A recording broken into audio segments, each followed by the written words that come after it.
Tombstone, Arizona Territory, April 9, 1883. Mine disaster. Another cave-in deep in the muddy shale tunnel of Gurney Mine Number 5. There's no need for the sheriff to go in so far. No, probably couldn't find any more of them.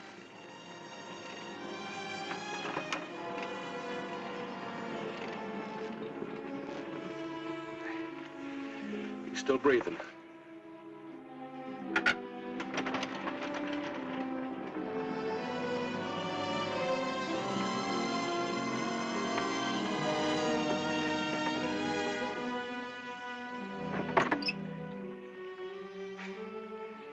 Drive him into town easy as you can. That's all there are. Carl Vogel won't be coming out.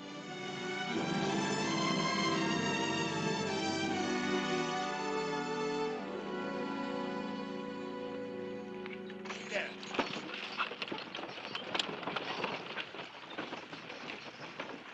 All accounted for, Hollister? Yeah, except for Vogel. Tunnel caved in at least 50 feet this side of where he was working. Get the rest of them back to work, Mr. Jameson. I want a new shaft north from the cave-in. You're not sending them back into that death trap, are you? This is the third cave-in this spring. 7 men, Mr. Gurney. I'm not forcing anybody to work for me. If they can find other jobs, let them. Get started, Mr. Jameson. All right, men. Let's get moving. Back to work, everybody.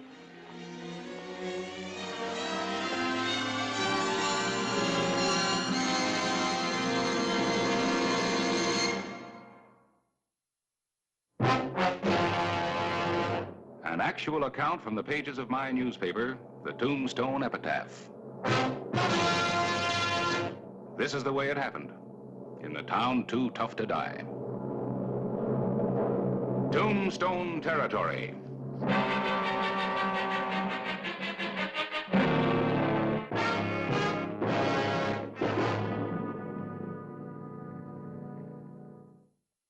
Another mine disaster in Tombstone. Anson Gurney, owner of the mine, had a ready answer. Open another shaft, continue the work at any price, including human life. Harris, there has to be a law to stop these disasters. In Gurney's mine and all the mines. A man can't be without reason. He's without conscience. How can we get a law? Territorial legislature isn't in session. And, of course, with Gurney's influence.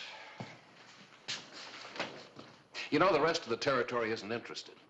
Even Tombstone doesn't care, except for the miners and their widows. Oh, we can make them care.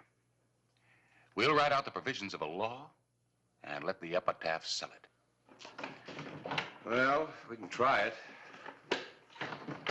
Maybe we can scare Gurney into closing up number 5. Anybody you two could scare couldn't amount to much.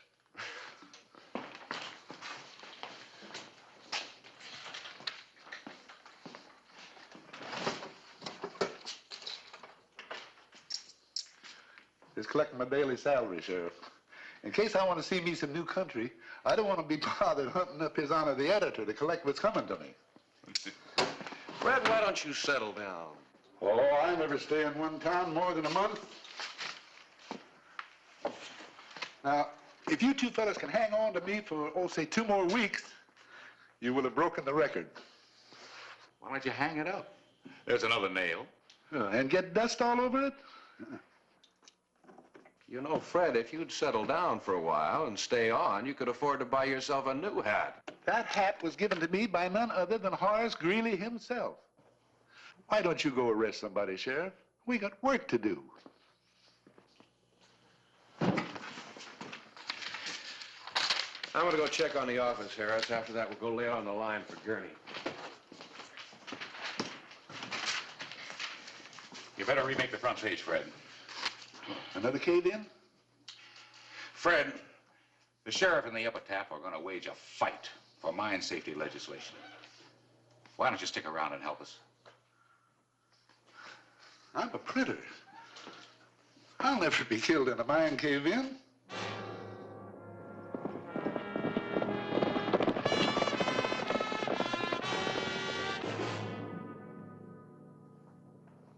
Well, I'm afraid you're wasting your time, Sheriff. There's no law that compels me to spend $100,000 to timber a tunnel that won't yield 50. But, Mr. Gurney, I'm not talking as the law. I'm just a plain citizen asking you either to close number 5 or make it safe. Your number 3's no safer, Mr. Gurney. Neither is number 8. Underground seepage from the San Pedro River has turned them both into wet, crumbling honeycombs.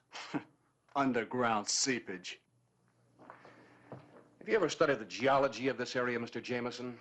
There's a network of tributary streams running under all of the Tombstone diggings. We've never had any trouble in 3 or 8. Why, of course not. And when we do, if we do, we'll spend what's necessary to keep them producing. That satisfy you, gentlemen? No, Mr. Gurney, it doesn't. The territorial legislature can force you to make those mines safe or close them before there's trouble. Yeah. I'm afraid the Cochise County representatives won't see the necessity. People will. The epitaph's going to tell them about it. Well, if Mr. Clyburn wants to take that sort of advantage. You're welcome to space in the epitaph, Mr. Gurney. I, for one, would be interested in how you explain your lack of concern for the men who work your mines. Well, I might take you up on that offer. But in the meantime, let's see what you print.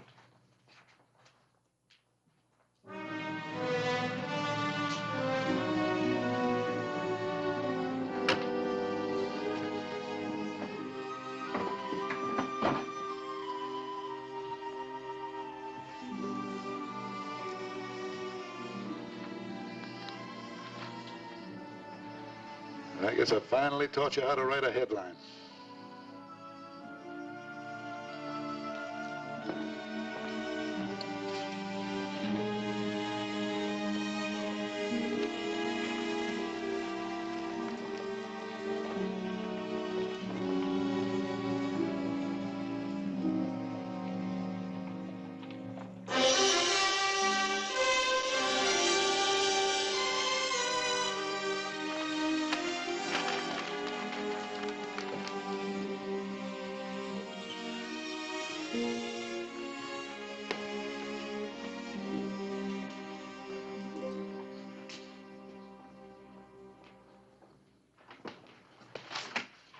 Better look at this.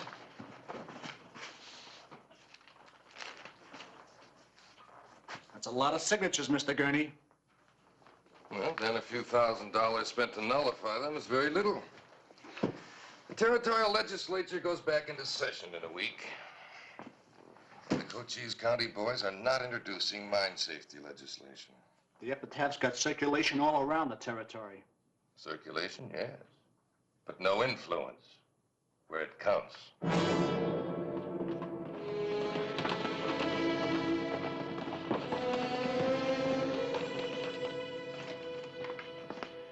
Well, where have you been? I've been looking all over for you. Read this. From the governor. Epitaph proposals deserve immediate legislative action. Suggest you meet in Tucson Thursday with delegates from Pima, Maricopa, Gila, and Coconino counties. Assure you sympathetic hearing and my personal backing. Harris, we got him licked. Close to it, I'd say. Thought you might be interested, Sheriff.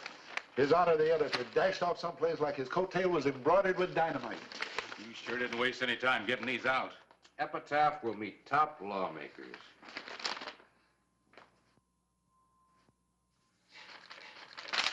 I'm going to deliver a couple of these myself. Mr. Gurney. I was just coming out to your place.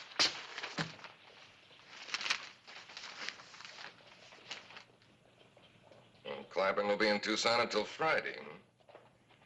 Well, at least we'll be spared this sort of sensationalism for a couple of days. I'm sorry to disappoint you, Mr. Gurney, but the epitaph will be coming out just as usual.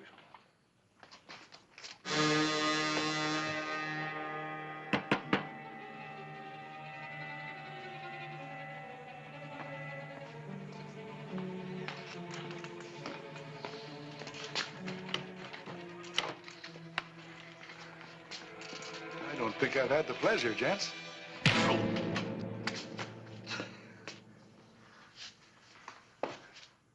What's this all about? I'm Anson Gurney. Your editor offered me space in the paper whenever I wanted it. He has a habit of playing square. I'm taking that space right now. Front page. Oh, you'll notice the article says, by Harris Clyburn. No, that's right. It's all about me. Sort of a reflection of Clyburn's own opinion. If I print this under Clyburn's byline, you'll have a libel suit against him. A pip of the libel suit. Exactly. A libel suit that'll discredit everything he's written about my mines. One that'll drive the epitaph right out of business.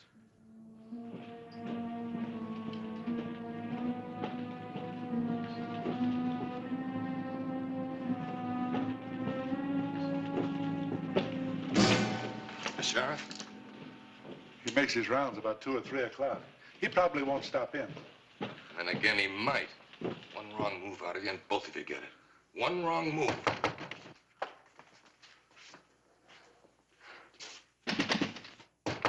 Fred!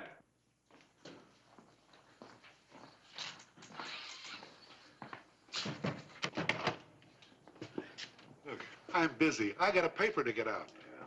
Any word from Harris? Look, why don't you go arrest somebody, Sheriff? You know, now I know why you never stay anyplace very long. You're antisocial.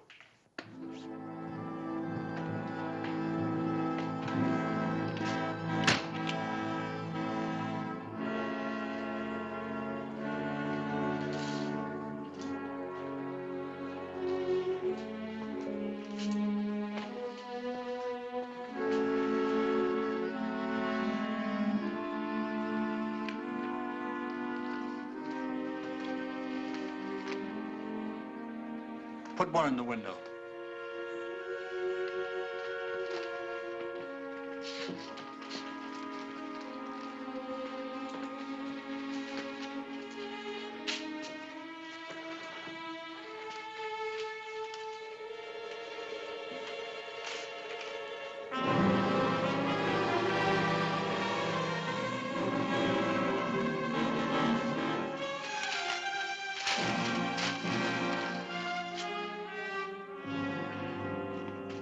All right, fine. Now, how'd you like $500 and a fast horse?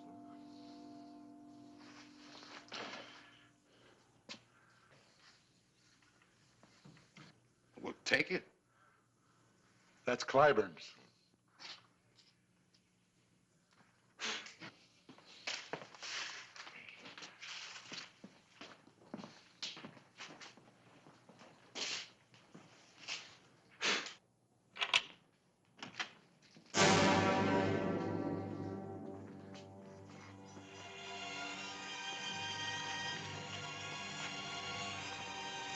$500 and a fast horse. I'd drive a sharp bargain. Go ahead, Mr. Jameson.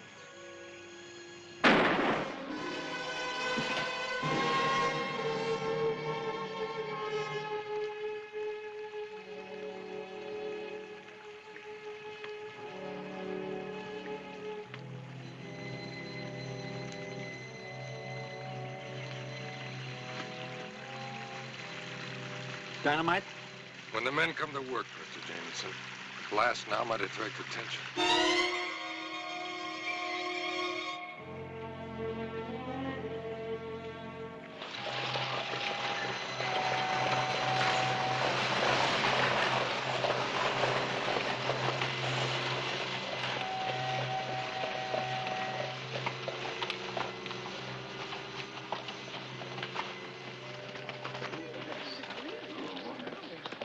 It just couldn't have gone better, Clay. The bill will be introduced at the opening session of the legislature, and it's sure to pass. If we keep on fighting. Hey, I'll hand it to you, Mr. Editor. You really call a spade a spade.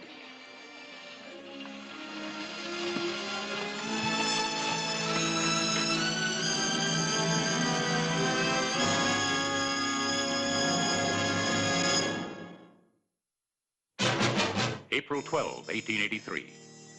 The latest edition of the Epitaph had come out with a libelous front-page story about Anson Gurney and his mining operations. And the man responsible for the printing of the story had disappeared. He skipped town, all right. Wasn't at the boarding house. Nobody's seen him. I guess I'll just have to send out his description on the telegraph. Oh, let him go. Wouldn't do any good if we found him. The damage is done.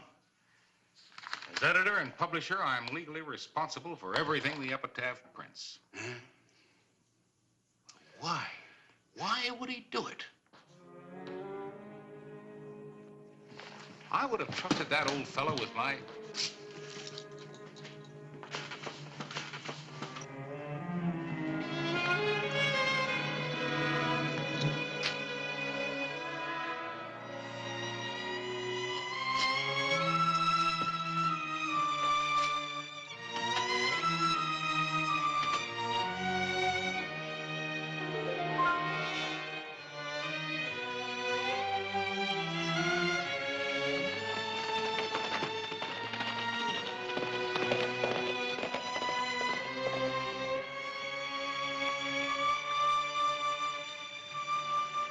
Get in there about 20, 30 feet and touch it off. Understand?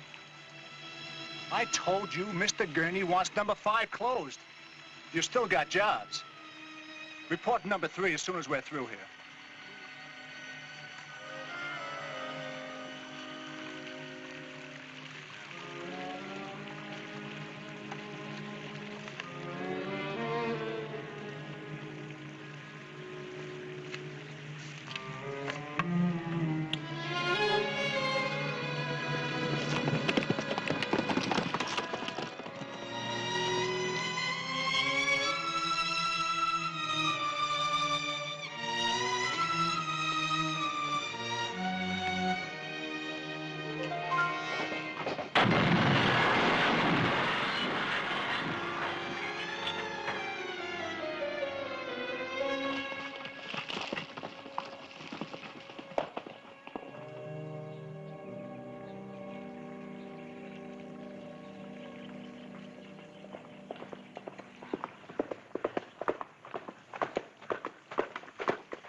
What's going on? Routine blasting, Sheriff. Since when has it been routine for Gurney to shut off a mine that might have a dime's worth of ore left in it? Mr. Gurney and I don't want to expose our miners to any danger.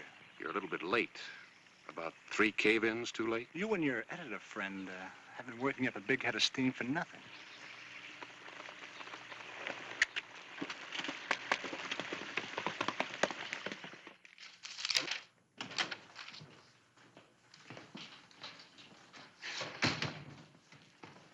Gentlemen?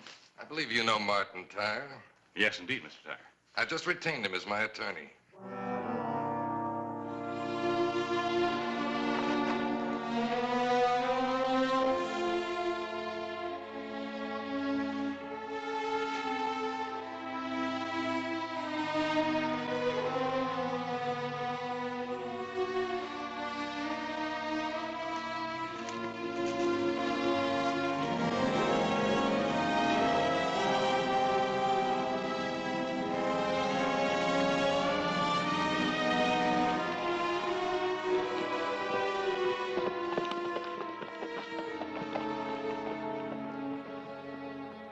Mr. Tyre, I don't deny my responsibility. I do deny any prior knowledge of that article. I was in Tucson when it appeared. Now, I'll be happy to print a retraction. I demand legal vindication. Your vicious irresponsibility is going to be exposed to the entire territory. I'm filing suit in Mr. Gurney's behalf for $100,000.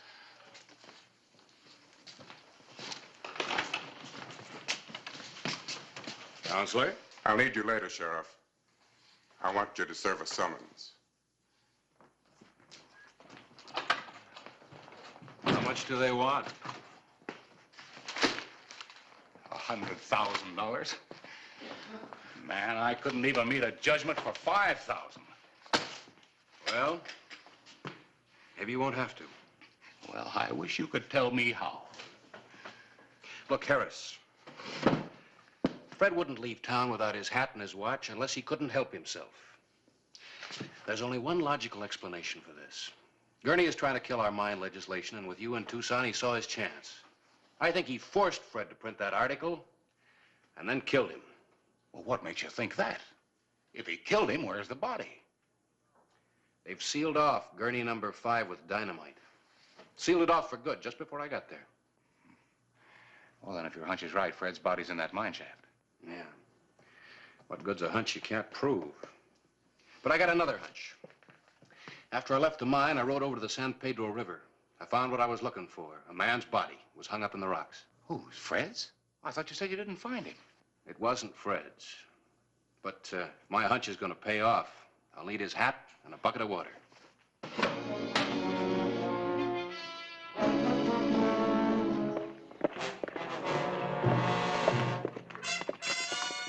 Both of them this time. It's the second time Hollister's been out today. Think they'll find anything, Mr. Jameson? Nothing. There's nothing they can find. Well, then don't act like there was. Don't get bluffed out of a stake we've already won. We'll have to kind of play this by ear, Harris. Right. Out looking for news, Clybourne? So you finally sealed it off, Gurney. Tight as a drum. And the epitaph accomplished something after all. Clybourne, you don't want to face a libel suit and judgment you can't possibly pay, do you? I might make a deal with you. I'll listen. First, you'll make your statement that everything you printed about me was a lie. I've offered to print a retraction for what appeared in my newspaper. Your lawyer wouldn't hear of it. And after you've done that, I'm going to buy the epitaph from you for $1 cash. Thanks. I think I'll take my chance in open court. Well, I tried, Mr. Jameson. Let him try to pay off a $100,000 judgment. There's one other matter, Mr. Gurney. I found a body this morning. Oh, really? Where? Floating in the San Pedro River. Well, perhaps then you should be doing what you usually do under these circumstances. I want to show you something. Harris, would you? You know, I always thought that there was an underground stream just below that shaft. A stream running straight into the San Pedro.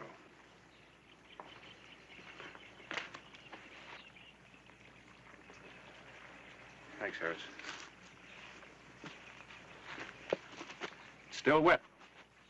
Whose is it? Belonged to an old printer on the epitaph.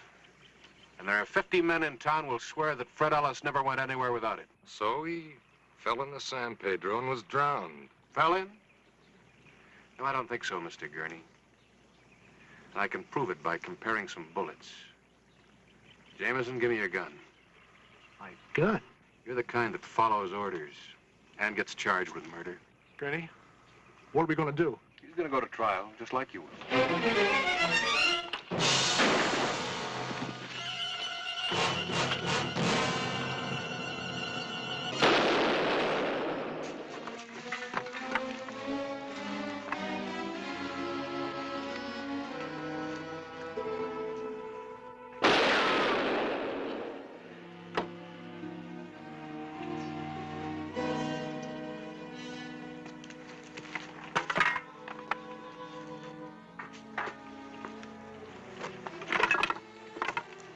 Harris, give me a knife.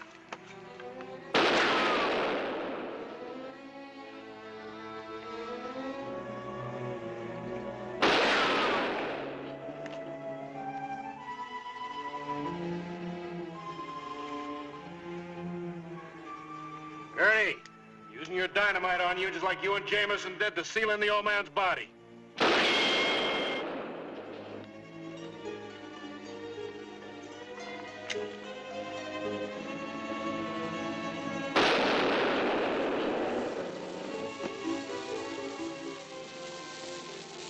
The 22nd fuse. Throw your gun out first if you're coming. Maybe you'd like to die like you let your miners die in a cave-in. I'm coming out! Put it out! Put it out! Put it out yourself. It's just a fuse. But it's gonna blow a confession out of you. Jameson killed him. I didn't do it. Jameson did what you told him to. He wasn't smart enough to plant that article in the epitaph. Oh, by the way, the man that you and Jameson murdered's still in the mine. But the body in the river. There was a body. And in a way, you killed him, too. We couldn't find Carl Vogel after that cave-in last week, you remember? When they pass those mine safety regulations, I'll send you a copy of the epitaph announcing it. Don't trouble yourself. Well, it's no trouble. I've got a wide distribution, even as far as Yuma Prison.